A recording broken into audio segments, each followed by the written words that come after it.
All right.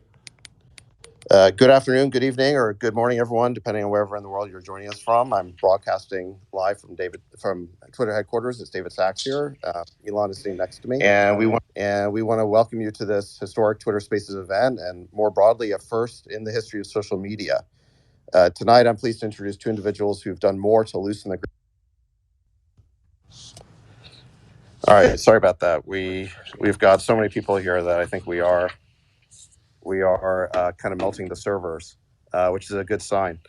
All right, I'd like to just introduce the folks in the room here.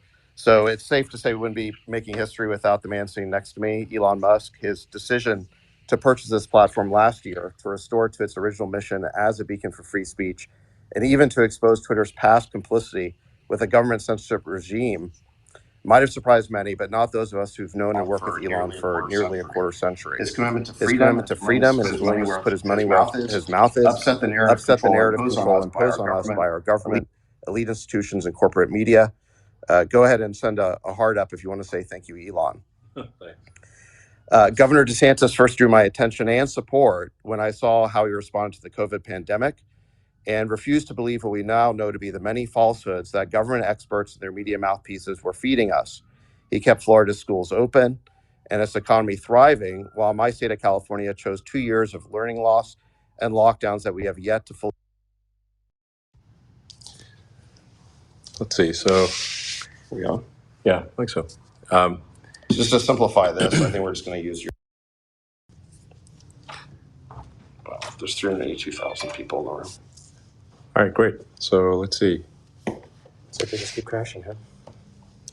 Yeah, I think we've got just a massive number of people online, so it's servers are straining somewhat. Okay,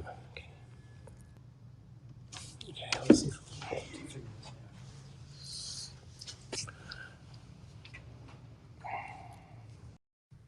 I think there's some delay. All right, we're just reallocating more server capability to be able to handle the load here. It's really going crazy. So, yeah, I'm obviously very excited to have Governor DeSantis make this. See, I think we're back online here. Great. All right. Well, it's certainly an incredible honor to have Governor DeSantis make this stark announcement.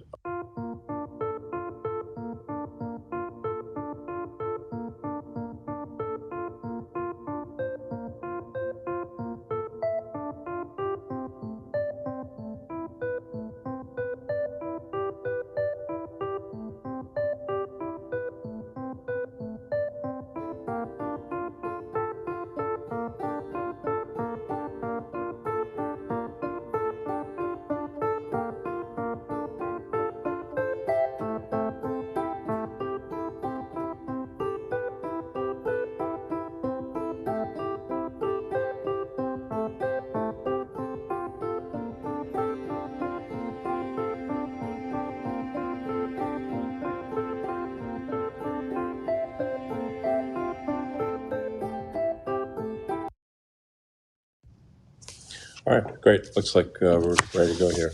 All right, I'd like to welcome Governor DeSantis for this historic. We're just trying to get it going because there's so many people. It's unfortunate. All right, I'd like to never seen this before. Welcome Governor DeSantis for this historic.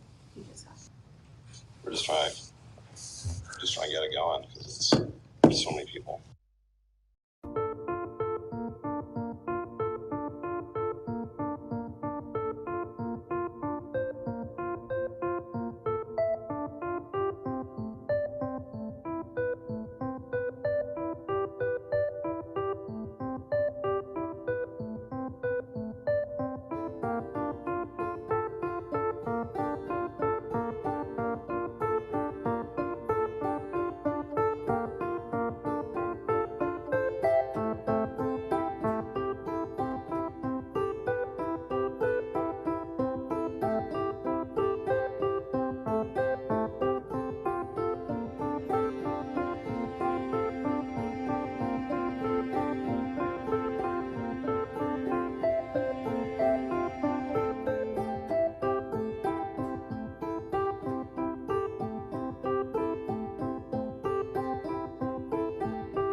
All right, here we go.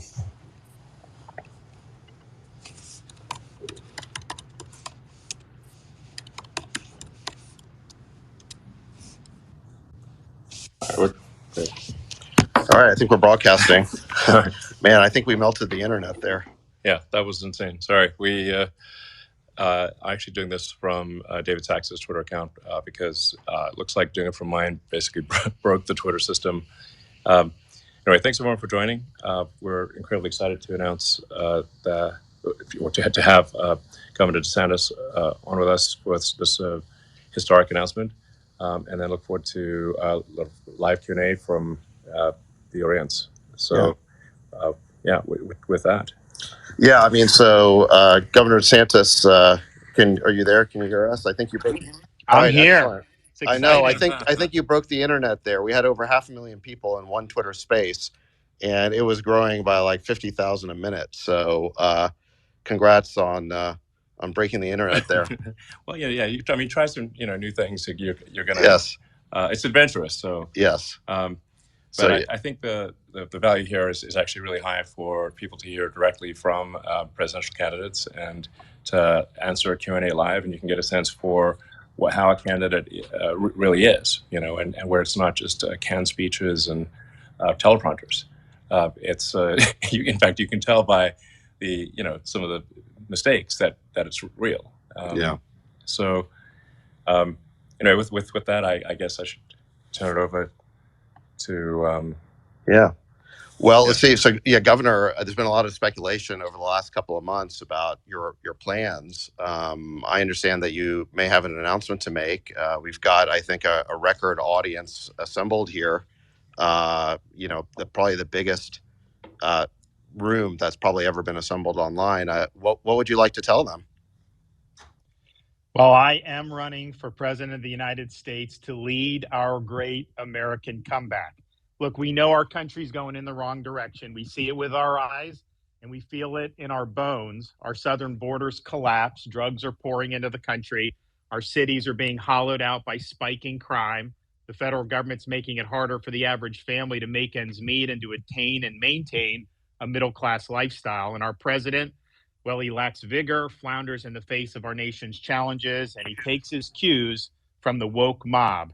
I don't think it has to be this way. American decline is not inevitable. It is a choice, and we should choose a new direction, a path that will lead to American revitalization. We must restore sanity to our nation. This means embracing fiscal and economic sanity. Stop pricing hardworking Americans out of a good standard of living through inflationary borrow, print, and spending policies, and please embrace American energy independence. This also means replacing the woke mind virus with reality, facts, and enduring principles. Merit must trump identity politics. We must return normalcy to our communities. America's a sovereign country. Our borders must be respected. We cannot have foreigners pouring into our country illegally by the millions. We cannot allow drug cartels to poison our population with fentanyl. Public deserves safe communities, and law and order must be maintained in American cities. We can't have inmates running the asylum, and we must reject attacks on the men and women of law enforcement. We also must reestablish integrity in our institutions. This includes the military. I'm proud to be a Navy veteran, an Iraq veteran, and I revere our services. But when revered institutions like those in our military are more concerned with matters not central to the mission, whether it's global warming or gender ideology and pronouns, morale declines and recruiting suffers. And you need to eliminate these distractions, and we need to get focused on the core mission. We also cannot have true constitutional government if the most significant issues are decided by the whims of unelected bureaucrats rather than the people's elected representatives. Reestablishing integrity in our institutions means we must reinvigorate our constitutional system by returning the government to its rightful owners, we the people. No social or economic transformation without representation. Truth needs to be our foundation. Common sense can no longer be an uncommon virtue. And in Florida, we proved it could be done.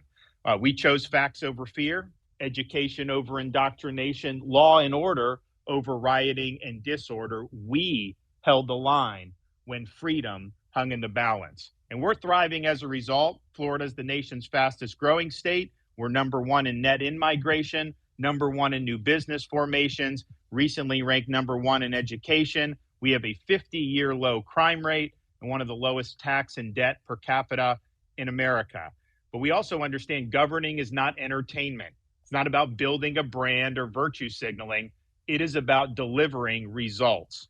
And our results in Florida have been second to none. We can and we must deliver big results for America. I pledge to be an energetic executive that will take on the important issues. Biden's pursued inflationary policies that are hurting working people. We will reverse those policies and we'll build an economy where working Americans can achieve a good standard of living. Biden's opened the southern border and allowed massive amounts of drugs to pour into the country. We'll shut down the border, construct a border wall, and hold the drug cartels accountable. Biden's embraced medical authoritarianism, such as unconstitutional COVID vax mandates. We will ensure that those violations of liberty can never happen again. Biden's allowed woke ideology to drive his agenda. We will never surrender to the woke mob, and we will leave woke ideology in the dustbin of history. Biden's also politicized the military and caused recruiting to plummet. We will eliminate ideological agendas from our military, focus the military on the core mission, and we will reverse the poor recruiting trends. Finally, Biden's weaponized the power of the administrative state to advance his left-wing agenda. We will reconstitutionalize the executive branch and we'll bring the administrative state to heel. Now, you can't do any of that if you don't win. There is no substitute for victory. We must end the culture of losing that has infected the Republican Party in recent years. The tired dogmas of the past are inadequate for a vibrant future. We must look forward, not backwards. We need the courage to lead, and we must have the strength to win. And to voters who are participating in this primary process, my pledge to you is this. If you nominate me, you can set your clock to January 20th, 2025 at high noon, because on the west side of the U.S. Capitol, I will be taking the oath of office as the 47th President of the United States. No excuses. I will get the job done. Now, these past few years have given me a new appreciation for the fragility of our freedoms. I never thought I would see things in America that we saw during the COVID-19 pandemic, but our founding fathers were keenly aware of the fragility of freedom. When they framed our Constitution, they came armed with having studied the history of every republic and the history of mankind. And they noticed that all of those experiments only had one thing in common, and it was this. Every single one of them had failed. And so they knew it fell to our country, the United States of America, to determine whether people could really govern themselves. Could we have a society based on the idea that our rights are God-given, not government-granted, and that society functions based on the rule of law, not the rule of individual men? And when Dr. Benjamin Franklin walked out of that convention, he was asked, did you deliver a republic or a monarchy? He said, a republic if you can keep it. They knew freedom didn't run on autopilot. They knew each generation would have a responsibility to safeguard freedom, and it's our responsibility to do so at this important juncture in our nation's history. We have a lot of work to do to ensure the country gets back on track. I ask everybody listening to please join me on this mission. Please invest in our campaign by going to rondesantis.com and making a donation. Thank you. God bless, and I look forward to the discussion. All right. Thank you, Governor. Appreciate that. I guess just as a first follow-up here, thank you for putting up with these technical issues. I think we're definitely breaking new ground here. As far as I know, no major presidential candidate has ever announced their candidacy on social media this way, certainly in a Twitter space. So thank you for doing that. What made you want to kind of take the chance of doing it this way, as opposed to just doing it on cable news or the usual way? Well, when COVID hit, I had to make decisions about, do you go with the crowd or do you look at the data yourself and cut against the grain? And I chose to do the latter. I faced huge blowback for doing that from the bureaucracy, from elites, from the media. But my view was I had to look out for the people I represented, prefer protecting their jobs over trying to safeguard my own political hide. But it was very, very lonely in a lot of those decisions. And Part of the reason it was so lonely is because there was a concerted effort to try to stifle dissent. There was an official narrative about lockdowns, about closing schools, about forced masking, about all these different things that we had to navigate during COVID. And it was an orthodoxy being enforced by the major tech platforms in conjunction with the federal government. And if we can't have an honest debate in a free country about issues that affect hundreds of millions of people, like lockdowns, then what good is the First Amendment at that point? Those are precisely the times when we needed to have debate be robust. You should not be taking down articles that criticize those draconian policies, and yet that's exactly what happened. So it occurred to me that if that had continued, I think free speech in this country was on its way out the door. And so when Elon Musk stepped up to purchase Twitter, he paid a lot of money for it. And I'm sure because he's a good businessman, Elon, I'm sure you'll end up making money off it. But bottom line is you had to put your money where your mouth is, because I think you recognize that you can't have a free society unless we have the freedom to debate the most important issues that are affecting our civilization. That did not happen during COVID. The truth was censored repeatedly. And now that Twitter is in the hands of a free speech advocate, that would not be able to happen again on this Twitter platform. So I think what was done with Twitter is really significant for the future of our country. We cannot have a society in which government is colluding with major tech platforms to enforce an orthodoxy. Well, thank you. Yeah, we're absolutely committed to freedom of speech and a level playing field, and just a vigorous debate. And hopefully this can be a platform that brings people of divergent political views to exchange those views, and perhaps some minds will be changed one way or the other. And but it's just incredibly important, as you highlight, that the First Amendment is irrelevant if all the media and the government are operating in lockstep. It makes the most important amendment, the one that was most urgently added to the Constitution, moot if you cannot have free and open debate. So Twitter was indeed expensive, but free speech is priceless. Awesome. Thank you. So, Governor, I'm going to ask some questions while we get some other kind of speakers in the queue to ask questions. I think maybe some people knew this announcement was coming because there's been no shortage of hit pieces on you in the press over the last week or two. I want to ask you about some of these accusations that are being leveled at you. Last week, the NAACP issued a travel advisory against your state, claiming that Florida is not a safe place for minorities to visit. What do you say to those who've been advised that somehow they aren't welcome in your state? Claiming that Florida is unsafe is a total farce. I mean, are you kidding me? You look at cities around this country, they are awash in crime. In Florida, our crime rate is at a 50-year low. If you look at the top 25 cities for crime in America, Florida does not have a single one amongst the top 25. And if you look at cities like Baltimore and Chicago, you got kids more likely to get shot than to receive a first-class education. Yet I don't see the NAACP batting an eye about all the outrage and the carnage that's happening in those areas. So this is a political stunt. These left-wing groups have been doing it for many, many years. And at the end of the day, what they're doing is colluding with legacy media to try to manufacture a narrative. Now, the good news is fewer and fewer Americans are gullible enough to believe this dribble. And platforms like Twitter are there where people can debunk these lies in real time. And I would just say, as an American citizen, if you are uncritically accepting narratives spun by legacy media and left-wing groups, you're failing at your job of being a conscientious citizen. And I think people just see right through it. And oh, by the way, have any of these travel advisories, because they've been doing this for a while, all these left-wing groups, have any of them worked? Well, we're the number one state for net in-migration and have been every year since I've been governor. We just capped the highest quarter for tourism in the history of the state of Florida. And our view is we want everybody to succeed regardless of their skin color. We don't divvy up people by race. At the same time, it is worth pointing out that we have in Florida more Black-owned businesses than any state in the nation.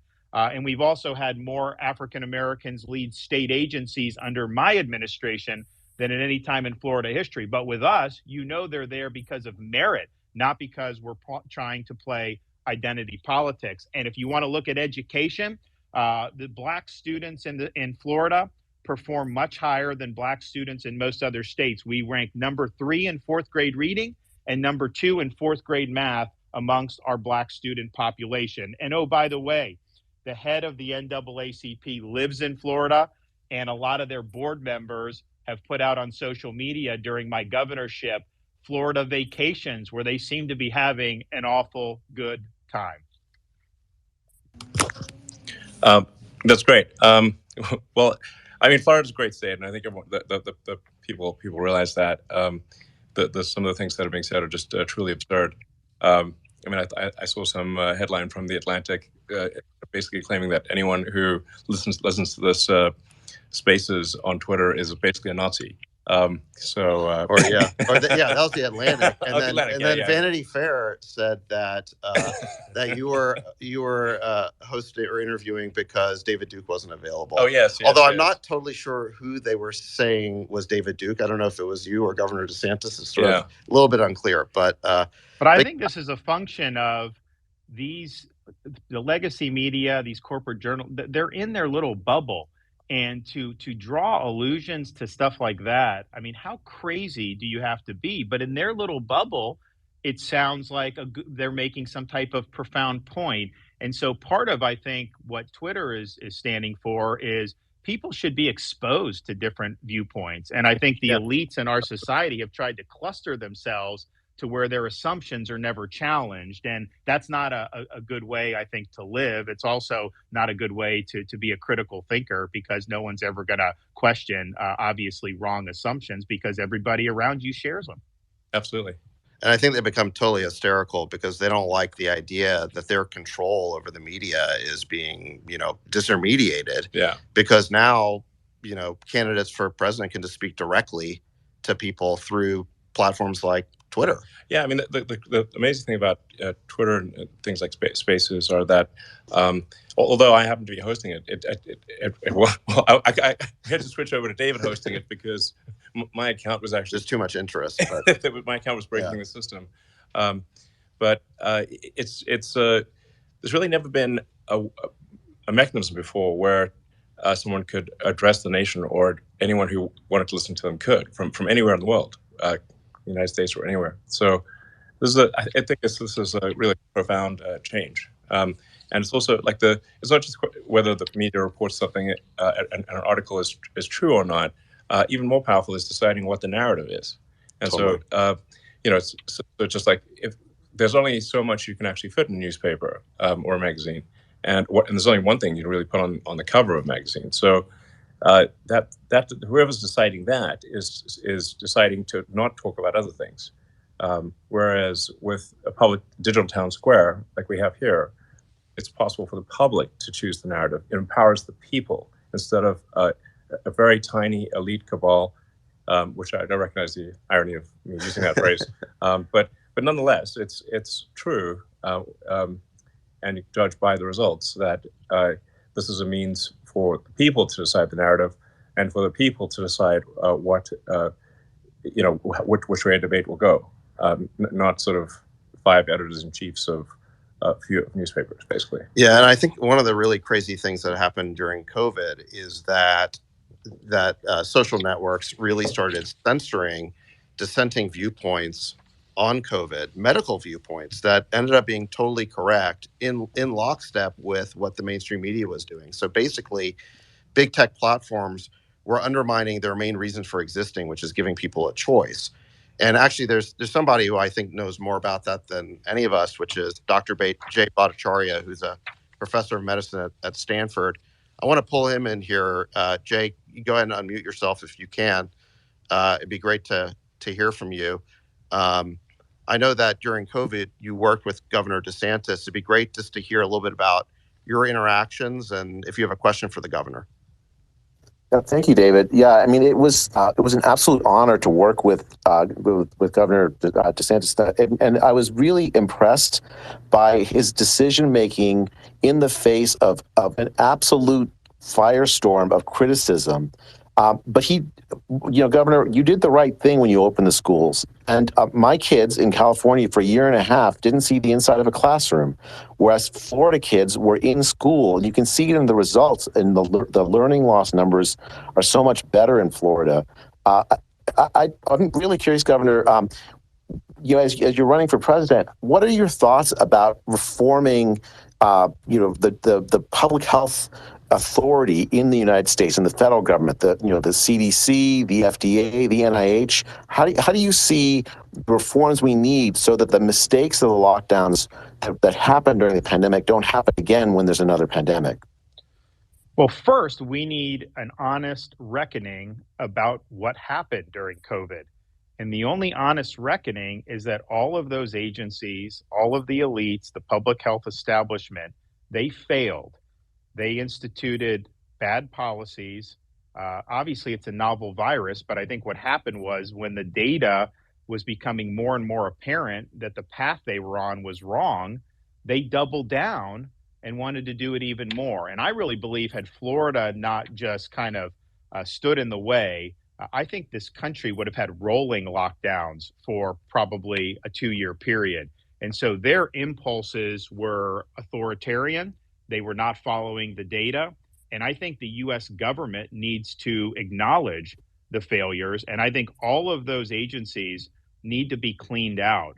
What I saw just dealing with them was I saw a interest in the narrative and in politics over evidence-based reasoning and evidence-based medicine. And so I don't have confidence that those agencies are up to the task. And I think you need major overhaul of the whole enchilada with respect to public health in this country. Can I follow up with that? I mean, I think the other thing that I saw during the pandemic, Governor, and you was subject to it just as much as I was when we were talking about COVID. YouTube censored a video of us speaking about in a roundtable that you hosted on COVID policy.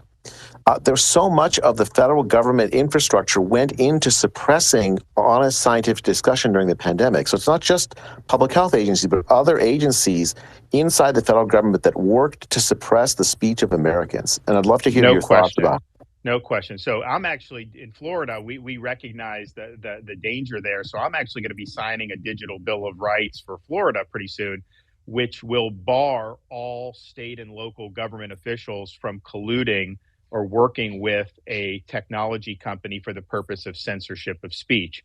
Because you're exactly right. You had people in the White House, you had people in all these other agencies working with these platforms to try to take it down. And oh, by the way, what did they censor Dr. Bhattacharya for? It was a roundtable discussion that I led and convened. We had Dr. Bhattacharya, MD, PhD from Stanford. We had Martin Kulldorff from Harvard Medical School, and we had Sunetra Gupta from Oxford, who was generally viewed as one of the best epidemiologists across the pond until she became anti-lockdown. So these are all eminent people. And what are we discussing? We're discussing whether there's any scientific basis to force a school child to wear a mask for 8 hours a day. They all agreed there was no basis to do it and that you should not have school mask mandates. YouTube thought that was, quote, anti-science and that should be taken down. But even at that point, we had already had enough experience in Florida where you had some schools that had done it before the state banned the mandates.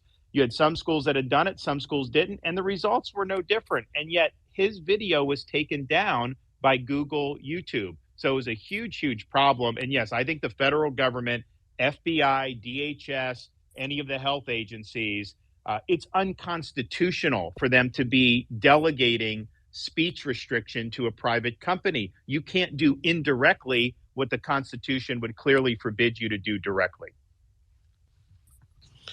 Let me pull in. We have Congressman Thomas Massey. If you're there, go ahead and unmute yourself. I mean, what we're talking about here is, I think, really unconstitutional actions by federal agencies Congressman Massey, I know that you've been involved in this problem of government agencies being weaponized and used against the American people in an inappropriate way. Do you have a comment on this? And do you have a question for Governor DeSantis? Well, first of all, let me say a big thank you to Elon Musk for buying Twitter and exposing all of this. On our weaponization committee, we wouldn't know so much of it if he hadn't done this, almost as a public service to the First Amendment. It's a disturbing trend. Government, as the governor said, the government is colluding with big corporations. We found out this week from an FBI whistleblower that Bank of America voluntarily gave names of and information on anybody who bought a hot dog in Washington, D.C. from January 5th to January 7th, and then overlaid that with gun purchases that they had on record anywhere in the country for any period of time. And just, they say they voluntarily gave that to the FBI. So that's disturbing to me. By the way, I've never met Elon Musk, but I'm one of your biggest fans. I'm the first congressman to have a Tesla. I'm on Thank you. I'm on Starlink, and I would have bought a Powerwall, but I'm off the grid, and you wouldn't sell me one, so I had to make one with a wrecked Model S, and it's been running our house for 5 years. But my And just for the record, I was with Thomas our first year in Congress. He's got the Tesla, but his license plate is Kentucky Coal. So it's he's probably one of the only people that have that in the country. Thanks for outing me, Governor DeSantis.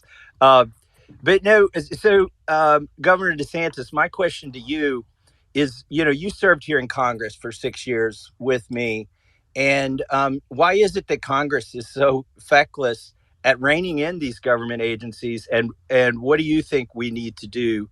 And if you were president, what would you urge Congress, or what bills would you like to see and sign to rein in this, sort of overreach of government bureaucracy? Well, first, I think there's a lot that the executive branch can do, and all I will say when it comes to these agencies, we'll go into this a little bit more as the campaign goes on. But buckle up when I get in there, because the status quo is not acceptable, and we are going to make sure that we reconstitutionalize this government. And these agencies are totally out of control. There's no accountability, and we are going to bring that in a very big way. Now, part of the reason it's gotten so bad, power has been consolidated and effectively a fourth branch of government, because Congress hasn't used its two main powers that it has under the Constitution. First, the power of the purse. If an agency is engaging in conduct that is outside the realm of what is legal, or you think it's not good for the public interest, then you can remove the funding for those operations. There's nothing that they're not entitled to get the same level of funding every year, and yet Congress runs the government on autopilot, either continuing resolutions or massive omnibus spending bills. So these agencies are all bulletproof. They know that they're going to end up getting something similar or more every single year, and it creates an incentive for them to abuse their power. The other thing you can do is actually legislate, so you're not delegating to the bureaucracy key issues regarding how to enforce federal law. You should define what you want. All they should be doing is implementing. Instead, Congress will basically give an invitation for the bureaucracy to make really important substantive decisions. And so Congress may never vote on something, and the bureaucracy will cite a law from 20 years ago and do things that are going to transform our society or our country. That is not the way the founding fathers drew up the Constitution. So would you sign the REINS Act? We passed it out of Judiciary today. Oh, yeah, no, of course. Yeah, that's a no-brainer. That would, I think, be a great check for that. I also think that we're going to have a good chance to see some of this Chevron deference really curtailed, or maybe even eliminated, based on the U.S. Supreme Court's upcoming jurisprudence. And I think that's another reason why the bureaucracy has become so powerful, because courts have basically been told they can pretty much do what they want, and courts are supposed to just defer. I don't think that that's actually correct. I think the courts, they have to make a judgment about what does the law actually say, and you can't just defer to quote unquote experts in the bureaucracy. Thank you. All right, shifting gears, Governor, I want to ask you another topic that's been in the news a lot is Disney. They blamed you for canceling plans for $1 billion investment in Florida, said they were canceling 2,000 jobs. I saw other reports that suggested Disney was going to make the cuts anyway, and due to a larger, budget cutting initiative. Regardless of why they did it, why do you feel your fight with Disney remains important, considering you already beat them on the parental rights bill that they opposed? And what would you say to some of your opponents in this race who argue that the fight has dragged on too long? So, first of all, Florida stands for the protection of children. We believe jamming gender ideology in elementary school is wrong. Disney obviously supported injecting gender ideology in elementary school. They did oppose our parents' rights legislation. And the fact is, when they opposed it, that was a big deal because for 50 years, anytime Disney wanted something in Florida politics, they pretty much got it. But not this time. I signed the bill.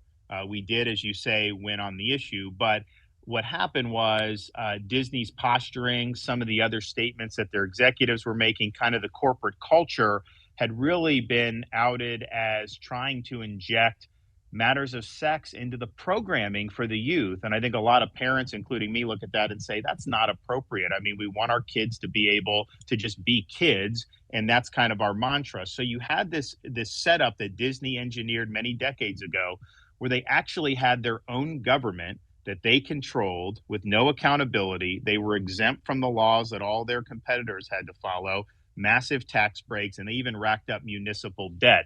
And Florida basically put them on a pedestal many decades ago and joined the state with this one company at the hip. We just didn't feel that we were comfortable maintaining that relationship. And so we ended their self-governing status. So Disney has to live under the same laws as everybody. They got to pay the same taxes as everybody, and obviously they'll be responsible for those debts. So the reason why there's a quote fight is just because they filed a lawsuit against the state of Florida, trying to get their special privileges reinstituted. But I don't think that that's good policy. And I think some of these Republicans that are taking Disney's side, they're basically showing themselves to be corporatists because these were all corporate goodies.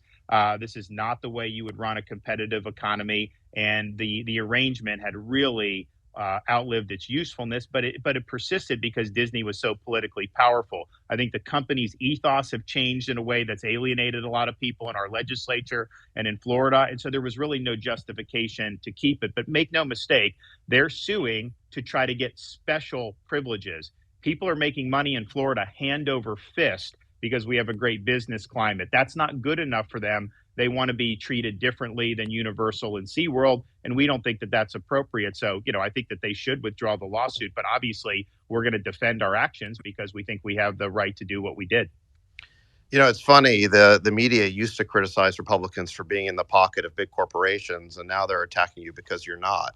Well, not only that, David, it's interesting because the media in Florida for years had hammered Disney, and they would point out like that this was not a good arrangement because Disney was not accountable to anyone. I mean, when the state control board took over this district, the firefighters came to the board and they said, "Hey, we weren't getting survivor benefits for some of these widows." And so the state control board actually paid out some of the benefits that they were getting stiffed on.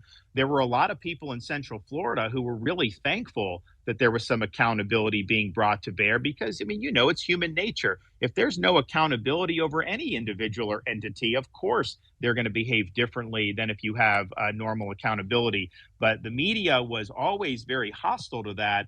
But just because I happen to be involved and bringing it back to reality and making sure that they were under the same laws, well, then all of a sudden they're running to Disney's defense. I mean, are you kidding me? And oh, by the way, on this project, they had announced this many years ago. They had not done anything for it, but that is actually not in Reedy Creek. So that was in a different part of Orlando. And so none of the issues that are involved in their suit would have made a difference there. Obviously, as a publicly traded corporation, they have a fiduciary duty to do what's best for their shareholders. So I'm assuming if they were in better financial shape and they saw the project as lucrative, they would have gone forward with it. But I think clearly they've had some problems with their stock price and a lot of other issues. And I'd also just finally point out, nobody probably has made Disney more money than me because they were open during COVID and they were closed in California. And that went on for many, many months where literally I had all the theme parks in Florida opened in 2020. People are going, it's safe, they're having fun. And the California parks were closed. I think they were closed for over a year out in California. So we were, I think, a much better place to be doing business, certainly since I've been governor. Great. Let me shift gears here to the topic of education. I want to pull Chris Rufo into the conversation. I know he worked with you on some initiatives. I think, one other thing that the mainstream media has, I think, bashed on is they've kind of started promoting this narrative that you want to ban books from school libraries, you refuse to teach kids about slavery or other unpleasant realities of American history, or pretend that gay people don't exist. Um, since many people, I think, in this room, we're now up to, wow, over 271,000 people. So this is, I think, totally unprecedented in terms of the numbers of people we have participating.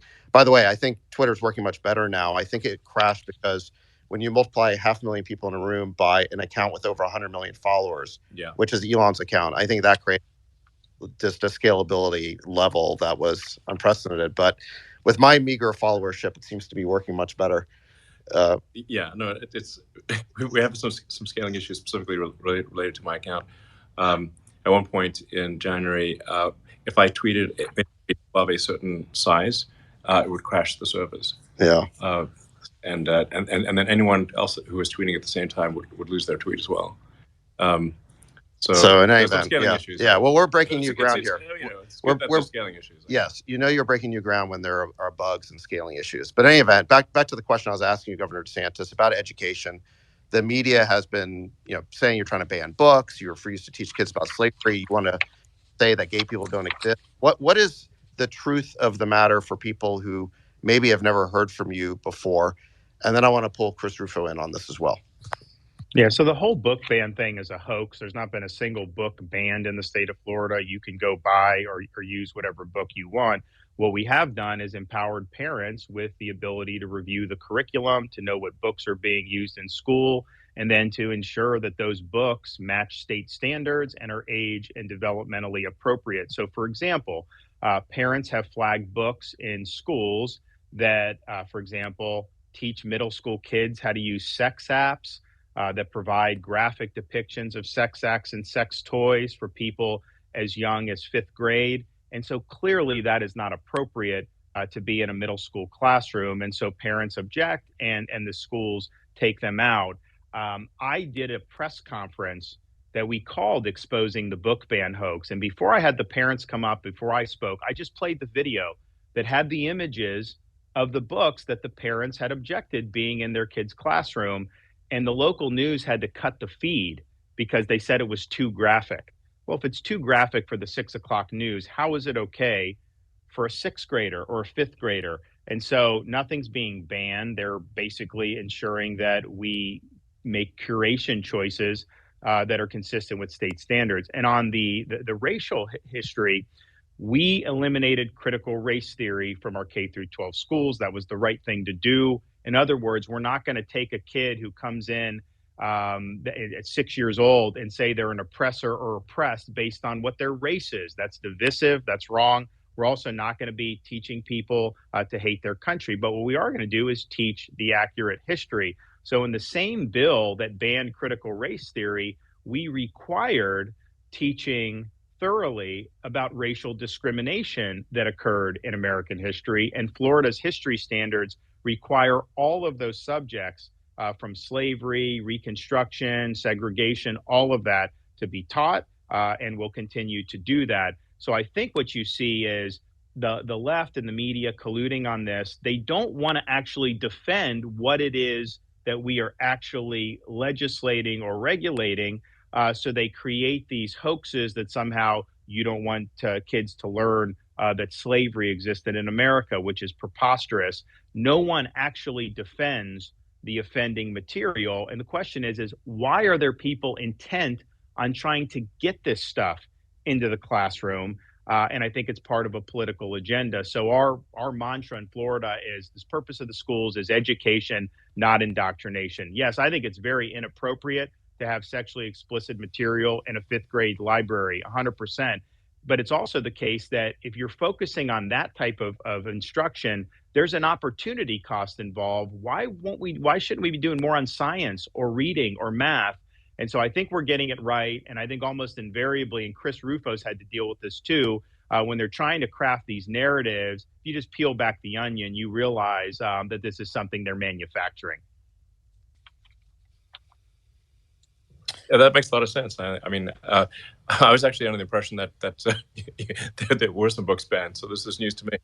And they actually, there was the one this week was that Miami-Dade County took a book that was about like poems from I think like Biden's inauguration, and they moved it from elementary school library to middle school library. The media tried to act like somehow this is being banned, and you actually had Miami-Dade County Public Schools spokesperson have to come out and say there's nothing that's been banned or removed. It was basically just determined that this particular book was better suited for middle school. And so they put it in the middle school media center. And the media tries to act like somehow that is offending something with a book ban. So, but I think part of the reason that they're doing that is because, there is actually a movement to ban books from like Amazon and some of these others. California, some municipalities have banned things like To Kill a Mockingbird. What they're trying to do is see if some of these books pass a woke test.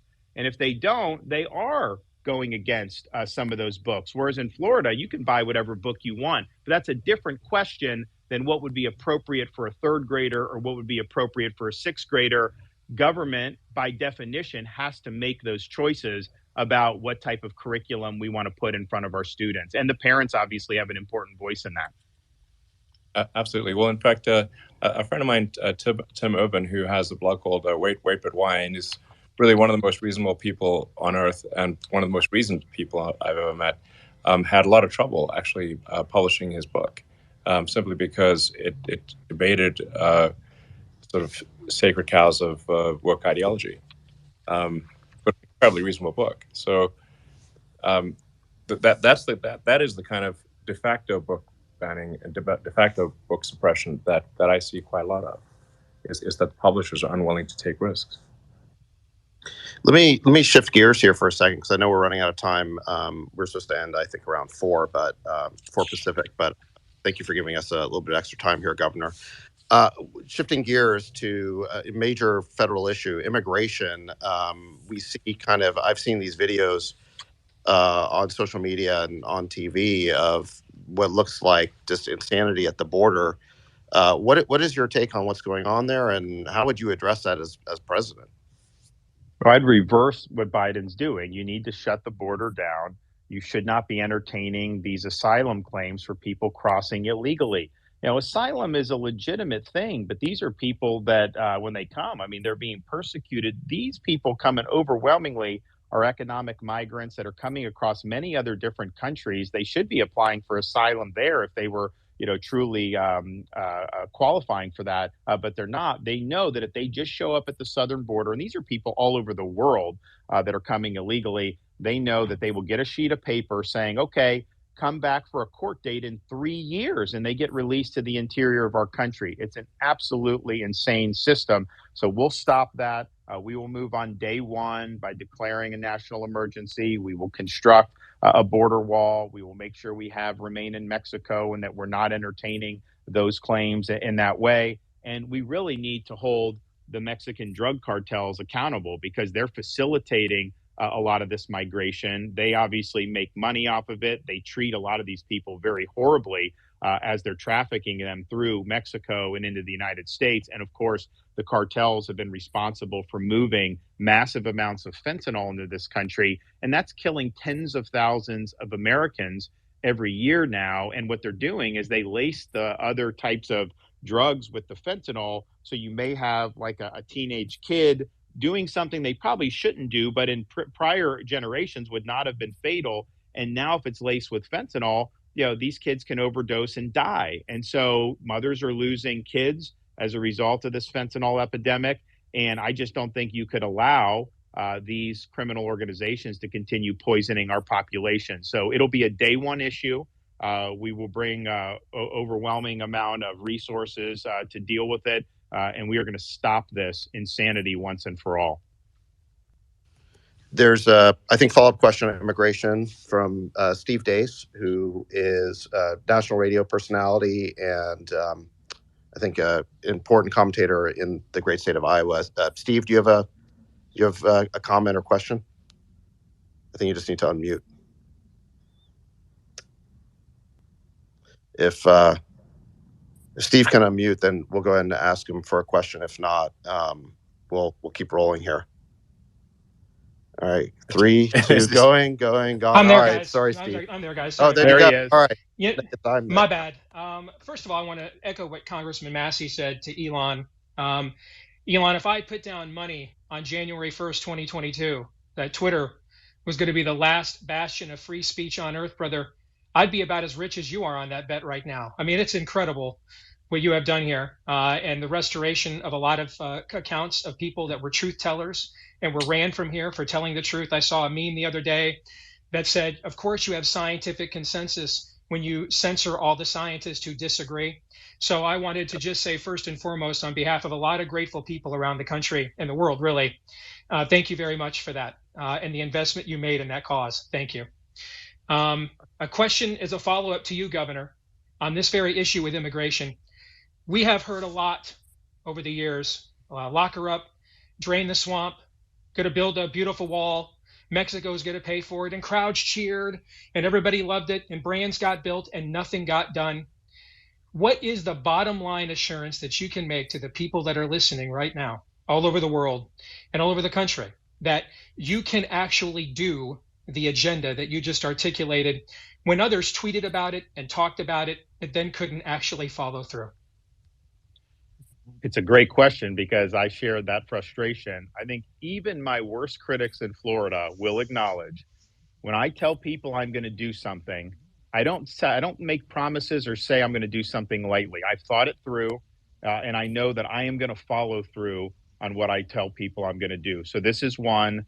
There will be follow through. Number two, I understand the different leverage points that you would have under Article 2 of the Constitution. I studied that a lot at becoming governor about Florida's Constitution, doing the same thing for the federal Constitution. And you've got to know how to use your leverage to advance what you're trying to accomplish. So, for example, there's leverage that we can use vis-a-vis Mexico that I think presidents have not been willing to do. I think sometimes for political purposes. But I'll look at, okay, what are all the variety of options we can do? Which buttons can I push?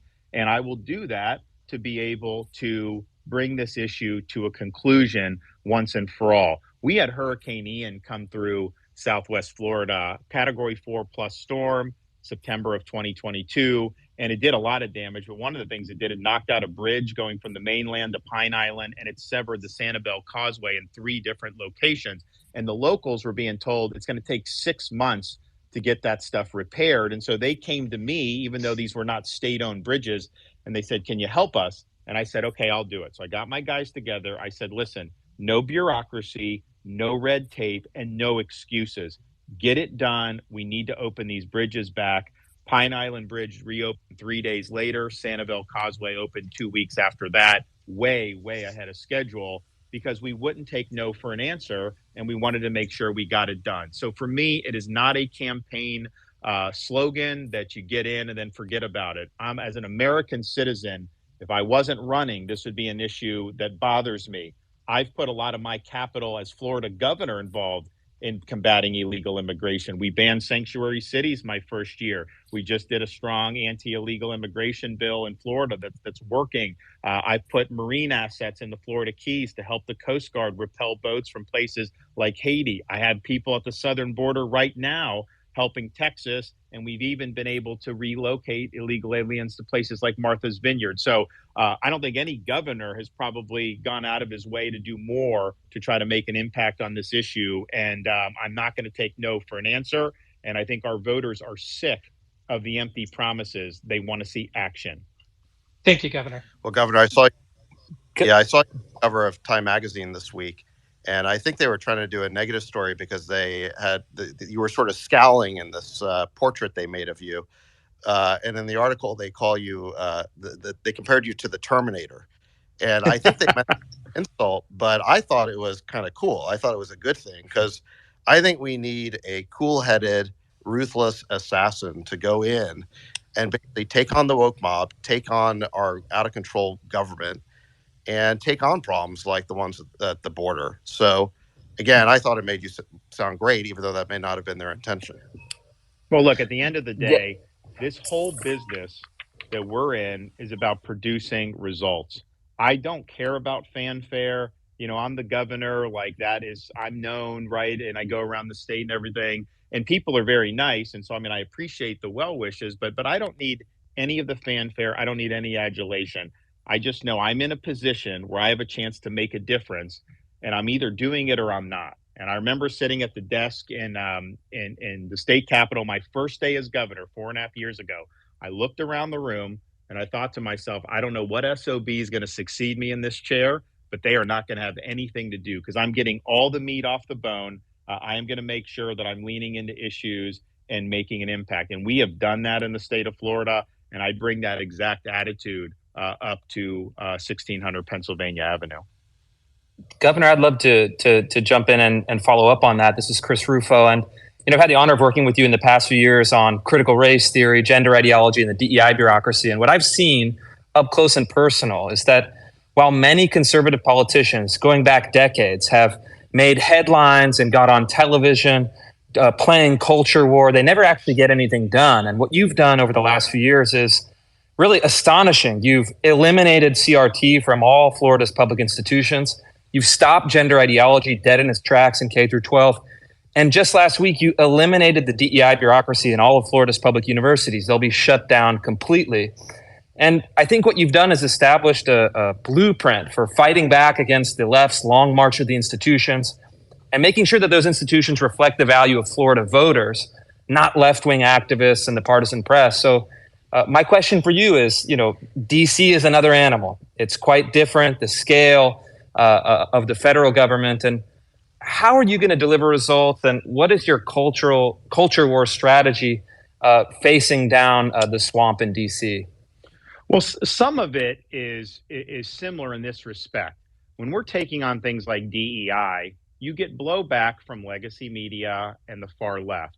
But that's an example of an issue where they are out of step with the vast majority of Americans. It's not just Republicans. It's independents and a lot of Democrats. Because you think about if you're a parent and you've got kids, you want to know when they apply to college, they're going to be judged based on their merit.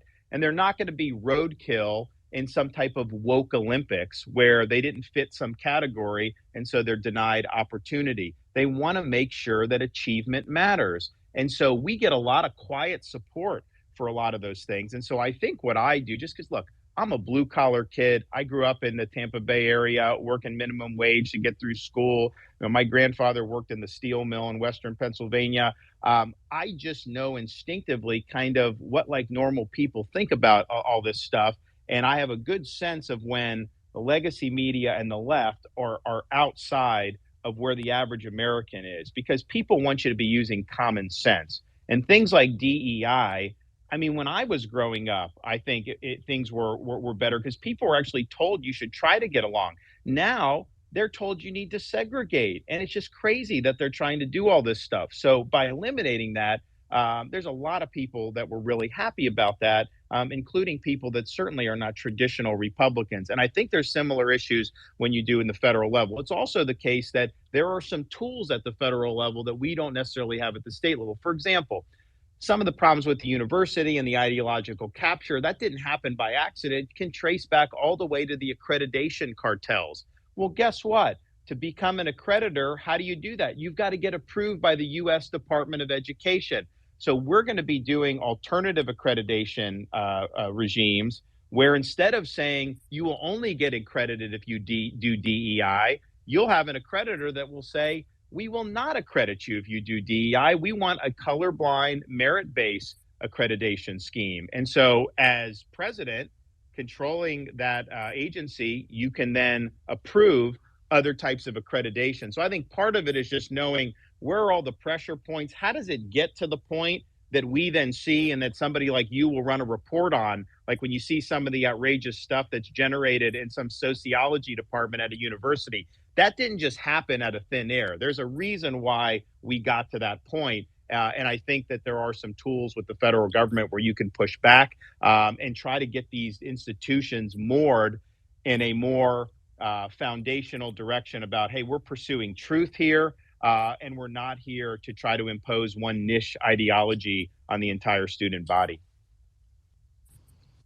Great. Shifting gears, Dana Lash, you have a question or comment for the governor? I do. And thank you both so much for your time, for joining us in a very new way. I really appreciate that. I think it's really cool.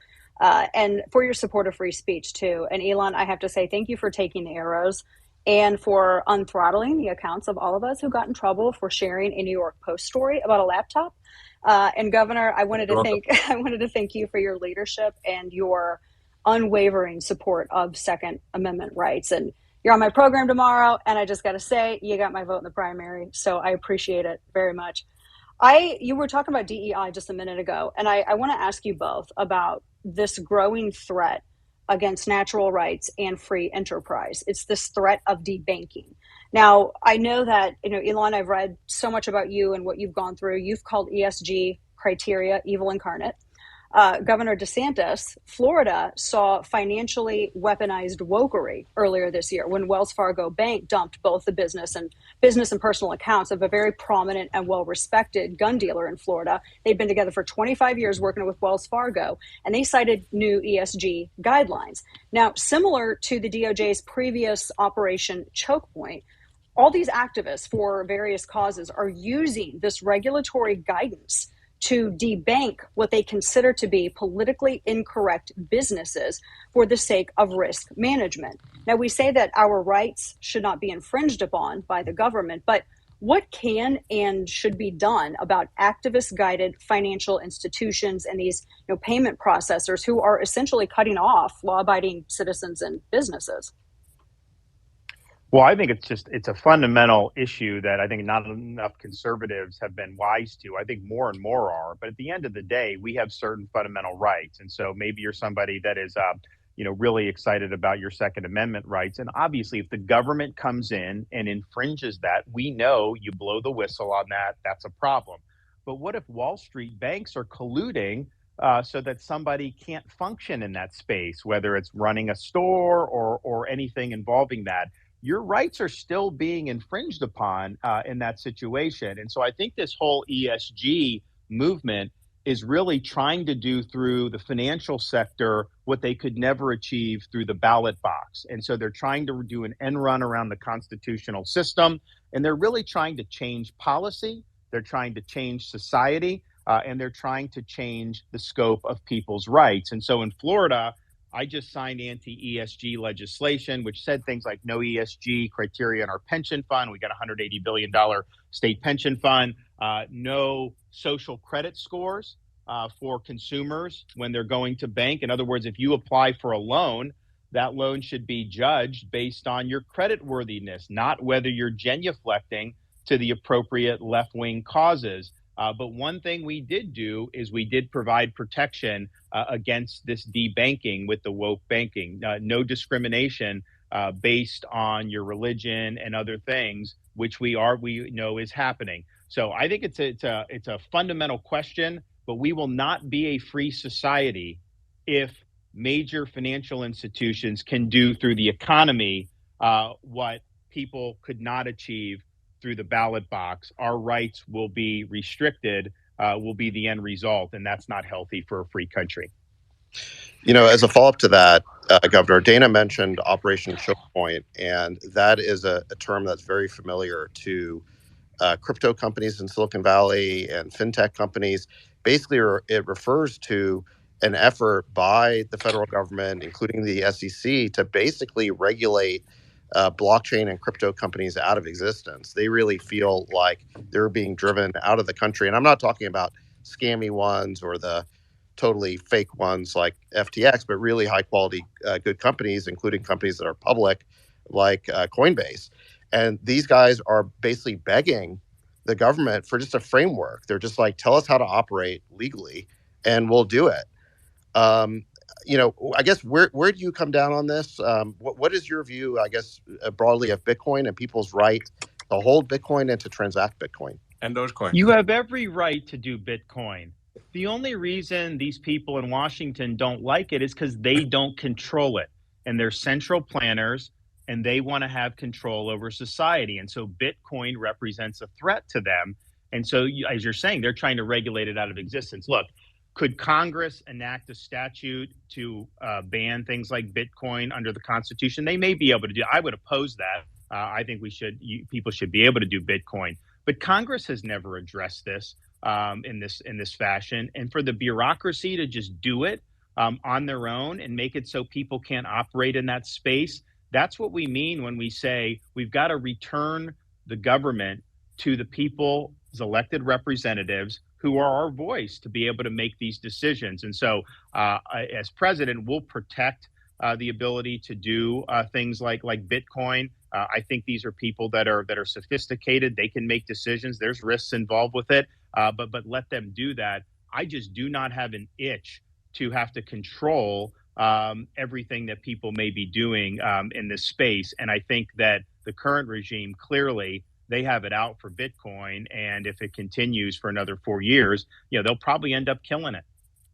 Yeah, I think you're right. And I think that is the strong feeling of people in Silicon Valley who are in this space. And I think we'll be heartened to hear your answer on that. I mean, the weird thing is that, and there is a huge constituency of crypto Twitter. So for people who are maybe part of political Twitter who are wondering why we're talking about this, it really has a big audience for this topic. Dogecoin too, I just want to emphasize. It's a big deal. Yeah. Bitcoin and Dogecoin. So shout out to all the Doge fans out there. Yeah. But the weird thing is that this administration, they seem to want to ban Bitcoin, but they want to create a CBDC, which stands for a central bank digital currency. What's your take on that? So we were the first state just last month. We actually got the Florida legislature to pass a law that says Florida does not recognize central bank digital currency, because some states were actually adding that to their uniform commercial code. The federal government's studying this. We did the opposite and say we didn't. Now, the reason why we did that is because what the Federal Reserve has said is, we're going to consult with Congress. We'll consult with the executive branch. We don't have a CBDC right now. And ideally, we would get authorization for Congress. Well, wait a minute.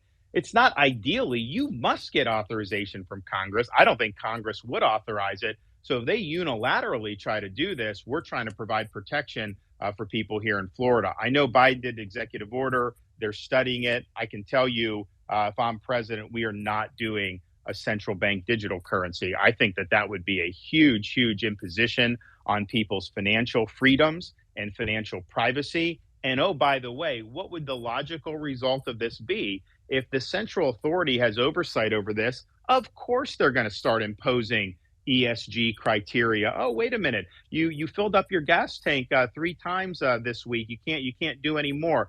The sky of how they would be able to manipulate this. So I see it as a massive transfer of power from individual consumers to a central authority. And I don't think that that's good for a free society. So I'm a no on central bank digital currency. Sounds Great. Good. Yeah. Great.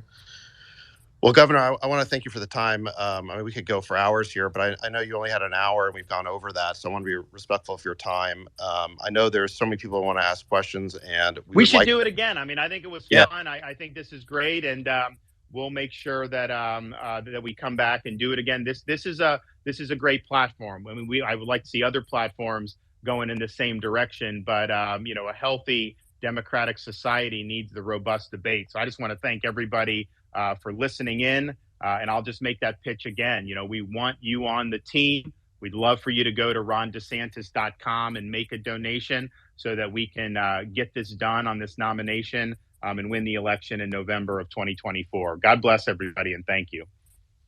Well, thanks, Governor. And yeah, we have over 300,000 people in the room. It's really been pretty incredible. And, we started with some technical issues because of the sheer scale of and unprecedented nature of what we were doing. But it's not how you start, it's how you finish. And I think this finished really strong. So, yeah, I think it's just really great for the people to hear directly from presidential candidates. and to have it in a conversational tone, which obviously results in, it's going to be imperfect because it's not scripted. So, but it's genuine, and I think that really gives the people an opportunity to understand who might be their president in a way that's real. So thank you very much for coming on and doing this. And the invitation's open to any other candidates who might want to do this. Absolutely. It is important for people to hear directly from candidates. So thank you for working with us on this historic event. And looking forward to future conversations and just having a great national dialogue. All righty, everybody. Thank you for just. Bye-bye. All right. Bye-bye.